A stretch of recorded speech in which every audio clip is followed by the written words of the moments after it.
કિશાન, આ જે છે એ પ્લાસ્ટિકની આ બોટલનો આ ઉપરનો ભાગ છે એને મેં કાપી કાઢ્યો છે અને એમાં આ એક સ્ટ્રો પાસ કરી દીધી છે અને એથી કેપ બંધ છે અને હવે પાણી જે છે એ ફક્ત આ ઊભી સ્ટ્રો છે એમાંથી જ નીકળી શકે એમ છે. પણ તારે આમાંથી પાણી કાઢવાનું છે, પણ મારી શરત એ છે કે આ જે આ પ્લાસ્ટિકની બોટલનો ઉપરનો ભાગ છે આમ ત્રાસો નથી કરવાનો અને તેમ છતાં પાણીને આની અંદરથી જ પાસ કરવાનું છે. ચલ લે કરી બતાય, લે પકડ. એને ત્રાસું નથી કરી શકતો તું, સીધું જ રાખવાનું છે. તો એવું શક્ય જ નથી શક્ય. ચાલો આપણે વિજ્ઞાનની મદદ લઈએ. એના માટે હું એક બીજી સ્ટ્રો લઈશ અને આ સ્ટ્રોને મેં નીચેથી બંધ કરી દીધી છે અને હવે એની અંદર હું પાણી ભરી દઈશ. આ સ્ટ્રોમાં હું પાણી ભરી દઉં છું. સાદું પાણી જ છે, બીજું કશું નથી.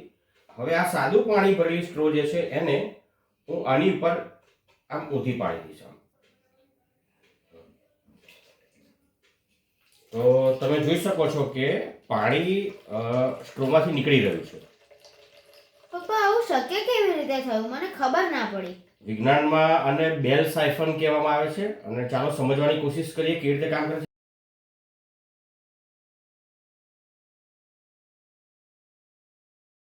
જ્યારે સ્ટ્રોમાં મેં પાણી ભર્યું હતું અને આ સ્ટ્રોને આની પર ઊંધી પાડી ત્યારે પાણી નીચે જતું રહ્યું ગ્રેવિટીના કારણે, એટલે અંદર લો પ્રેશર રચાયું.